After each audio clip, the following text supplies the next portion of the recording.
সংগ্রামী নেতৃত্ব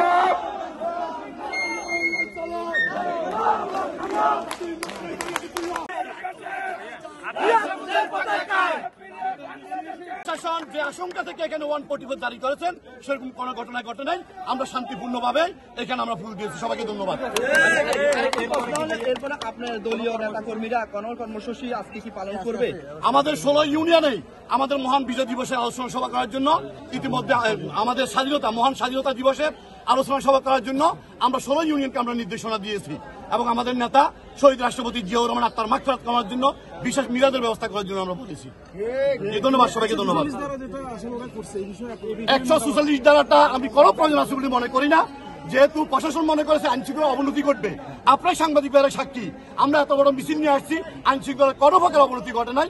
সুন্দর আইনশৃঙ্খলা অতীতে যেভাবে ছিল এখনো আছে, সামনে থাকবে ইনশাআল্লাহ। আমরা কি ধরে নিব 144 দ্বারা আপনারা ভঙ্গ করে ফেলছেন? আমরা 144 দ্বারা শান্তিকামী জনতা ভঙ্গ করেছে, এটা আপনারা ধরে নিতে পারেন।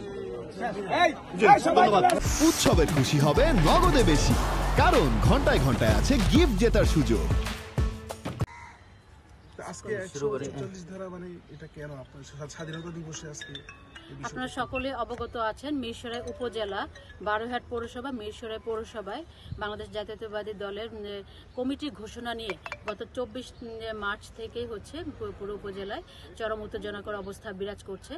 আমাদের কাছে গতকাল থেকেই গোয়েন্দা তথ্য এবং পুলিশের তথ্য ছিল যে দুই গ্রুপের পাল্টাপাল্টি ফুল দেওয়া নিয়ে রক্তক্ষয়ী সংঘর্ষের সম্ভাবনা আছে। তো সেই প্রেক্ষিতে 144 ধারা জারি করা হয়েছে। উপজেলা পরিষদের চত্বর থেকে 500 গজের মধ্যে যে কোনো ধরনের বেআইনি সমাবেশ, 5 বা ততোধিক ব্যক্তির সন্দেহজনক চলাফেরা, যে কোনো ধরনের আগ্নেয়াস্ত্র বা যে কোনো ধরনের অস্ত্র প্রদর্শনী, বিক্ষোভ সমাবেশ, প্রতিবাদ সমাবেশ নিষিদ্ধ করা হয়েছে। কিন্তু আমাদের মহান স্বাধীনতা এবং জাতীয় দিবস সে আমাদের প্রতিপালনের যে রাষ্ট্রীয় যে নির্দেশনা, সেখানে কোনো ধরনের কোনো সংকোচন করা হয় নাই। রাষ্ট্রীয় নির্দেশনা মোতাবেক আমরা যথাযথ মর্যাদায় আমরা আমাদের দিবসটি উদযাপনের সকল প্রস্তুতি নিয়েছি এবং সেই মোতাবেক আমাদের দিবস স্বাভাবিকভাবে উদযাপিত হয়েছে। আমাদের বীর মুক্তিযোদ্ধাগণ এসেছেন, সর্বোচ্চ সংখ্যক বীর মুক্তিযোদ্ধা এবার প্রোগ্রামে অংশগ্রহণ করেছেন এবং কারণ নিরাপত্তার বা আসা যাওয়ার পথে কোনো ধরনের কোনো সমস্যা হয় নাই। প্রশাসন সকলের নিরাপত্তা নিশ্চিত করছে, যানমালের নিরাপত্তা এবং সরকারি সম্পত্তির রক্ষার্থে 144 ধারা জারি করা হয়েছে। 140 ধারা জারি অর্থাৎ কত ঘন্টার জন্য বা কত 26 তারিখ সকাল 8টা থেকে 27 তারিখ সকাল 8টা পর্যন্ত 24 ঘন্টার জন্য হচ্ছে 144 ধারা জারি করা হয়েছে।